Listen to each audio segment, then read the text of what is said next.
اب میں ڈسکلوز کر ہی دیتا ہوں کہ اصل میں یہ جو آپ کے سامنے گلاسز پڑے ہوئے ہیں ان کا کیا مقصد ہے. اچھا دیکھیے, یہ ذرا میں اپنا کافی کا یا چائے کا مگ سائڈ پہ کر دوں. اچھا سب سے پہلے یہ جو ہے نا, یہ والا گلاس آپ دیکھ لیں, یہ گلاس ریپرزینٹ کرتا ہے ایک ایسے شخص کو جو نماز پڑھنے والا, تہجد کی نماز پڑھنے والا, روزے رکھنے والا, زکوٰۃ دینے والا, دین کی دعوت کرنے والا, ذکر کرنے والا, یہ اس کی کیفیت ہے.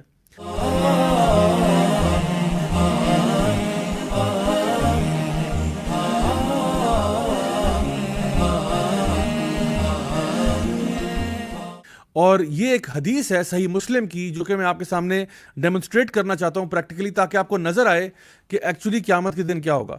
تو نبی کریم صلی اللہ علیہ وسلم نے صحابہ سے پوچھا کہ کیا تم جانتے ہو کہ مفلس شخص کون ہے؟ تو صحابہ نے فرمایا یا رسول اللہ, مفلس تو وہ ہوگا جس کے پاس کوئی درہم یا دینار نہ ہو. یعنی بینکرپٹ پرسن کون ہوگا؟ بینکرپٹ وہ جس کے پاس پیسہ نہیں ہے. تو نبی کریم صلی اللہ علیہ وسلم نے ان کی اصلاح فرمائی اور کہا نہیں, ایسا نہیں ہے. اصل مفلس وہ ہے جو قیامت کے دن بہت سارے نیک اعمال لے کر جاتا ہے, نماز, روزہ, زکوٰۃ, تلاوت قرآن, دعوت دین, یعنی سب کچھ.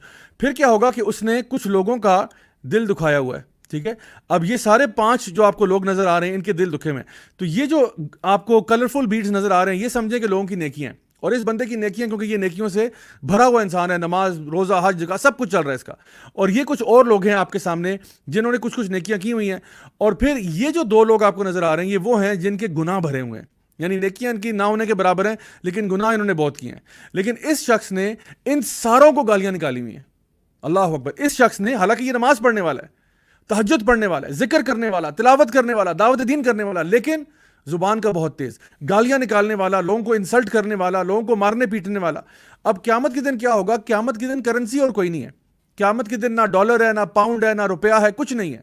قیامت کے دن صرف آپ کے نیک اعمال ہیں جس کی بیسس پہ کرنسی ڈیل ہوگی. اب یہ جو ہے ان ساروں کو اور تو کچھ دے نہیں سکتا, ان کا دل دکھایا ہوا ہے, اور اب اس کو پیسے دینے پڑیں گے. اب پیسے کیا ہے؟ اس کے پاس کرنسی ہے جو اس کے اپنے اعمال ہیں. اب یہ کیا کرے گا؟ پہلے شخص کو کچھ اپنے اعمال دے دے گا. اب میں آئی ہوپ یہاں گرا نہ دوں آگے پیچھے, لیکن یہ کچھ اپنے اعمال اس کو دے دے گا. پھر یہ کچھ اپنے اعمال دوسرے کو دے گا, کیونکہ اس کو اب اس نے دل دکھایا تھا, اس کی انسلٹ کی تھی, اس کو گالی دی تھی, اس کو باقی اعمال دے گا. اور باقی کے اعمال جو ہیں وہ تیسرے بندے کو دے دیتے ہیں, اور ساری نیکیاں ختم. ساری نیکیاں ختم. اب ساری نیکیاں ختم ہو چکی ہیں, لیکن ابھی بھی یہ لوگوں کو او کرتا ہے, ابھی بھی قرضہ چڑھا ہوا ہے. کیوں؟ کیونکہ ان دونوں کو, جن کے گناہ بہت زیادہ ہیں, ان کو بھی گالیاں نکالی ہوئی ہیں اس نے. اب یہ کیا کرے گا؟ اس کے پاس تو کچھ نہیں ہے, لیکن یہ ان سے اب لے سکتا ہے. دے تو کچھ نہیں سکتا, لیکن یہ ان کے گناہ لے سکتا ہے. تو پھر یہ اس کے گناہ اب لے گا, اور دوسرے کے بھی گناہ لے گا جہاں تک پاسبل ہوا, کیونکہ اس نے اس کا بھی دل دکھایا تھا. اور یہ اب دیکھیے اس کی صورتحال یہ بنی ہے کہ اس وقت یہ شخص جو ہے گناہوں سے بھرا ہوا ہے. نیکیاں لے کر آیا تھا اور اب گناہ لے کر واپس جا رہا ہے. اور نبی کریم صلی اللہ علیہ وسلم نے فرمایا کہ یہ وہ شخص ہے جو اصل میں مفلس ہے, یہ وہ شخص ہے جو اصل میں بینکرپٹ ہے, کہ بہت ساری نیکیاں لے کر آیا تھا, لیکن چونکہ اس نے لوگوں کو گالیاں نکالی ہوئی تھی, لوگوں کا دل دکھایا ہوا تھا, اپنی زبان سے لوگوں کے سینے چیرے ہوئے تھے اس نے, اس لیے قیامت والے دن اس کو بدلہ دینا پڑے گا. جب تک لوگ اس کو معاف نہیں کرتے تب تک اس کی معافی کیسے ہو سکتی ہے؟ تو یہ اپنی نیکیاں پہلے بانٹ دے گا, اور جب اس کی ساری نیکیاں ختم ہو جائیں گی تو پھر اس کے پاس کچھ نہیں بچے گا.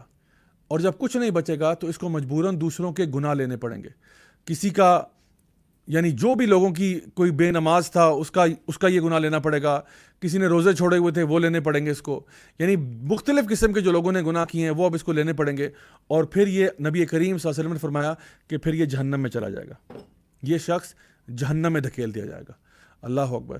مائی ڈیئر برادرز اینڈ سسٹرز, یہ میں نے آپ کے سامنے ڈیمونسٹریشن اس لیے دی ہے تاکہ آپ کو یہ بات بالکل واضح ہو جائے کہ وہ شخص جو کہ دنیا میں بہت نیک بنا پھرتا ہے, جب وہ لوگوں کی دل آزاری کرتا ہے, اپنی زبان کو کنٹرول نہیں کرتا, تو کس طرح سے اس کے سارے اعمال ضائع ہو جاتے ہیں. تو اللہ تعالی ہم سب کو بچائے اس قسم کے انجام سے, کہ جہاں پہ ہم ویسے تو بہت اچھے ہیں اپنے اعمال میں, مطلب اللہ تعالیٰ کے ساتھ, یعنی نماز بھی صحیح ہے, روزے بھی صحیح ہیں, لیکن ہمارے لوگوں کے ساتھ معاملات اچھے نہیں ہیں. تو ہم یہ نہیں کہتے کہ انسان صرف لوگوں سے معاملات اچھے رکھے, اللہ سے بگاڑ دے, نہیں. اسلام کے اندر جو ہے نا وہ دونوں چیزیں نیسیسری ہیں, یعنی اللہ تعالیٰ کی عبادت بھی نیسیسری ہے اور لوگوں کے ساتھ اچھا سلوک بھی نیسیسری ہے. ہم ایدر اور کا دین نہیں ہے کہ یا تو وہ کر لو یا وہ کر لو, ایسا نہیں ہے. ہم کہتے ہیں دونوں کرنے پڑیں گے آپ کو. تو اگر ایک انسان نماز پڑھتا ہے، تلاوت کرتا ہے، باقی نیک کام کرتا ہے، اس کو چاہیے وہ اپنے لوگوں کے ساتھ بھی معاملات کو درست کرے. اور اگر ایک انسان جو ہے وہ لوگوں کے ساتھ بہت اچھا ہے لیکن اللہ کے ساتھ کوئی ریلیشن شپ نہیں ہے، یعنی نہ نماز پڑھتا ہے، نہ روزے رکھتا ہے، نہ کچھ کرتا ہے، اس کو چاہیے کہ چلو لوگوں سے وہ بہت اچھا ہے، وہ اللہ تعالیٰ کے حقوق بھی پورے کرے، تب جا کے ایک ون ون سچویشن کریٹ ہوتی ہے ہمارے لیے.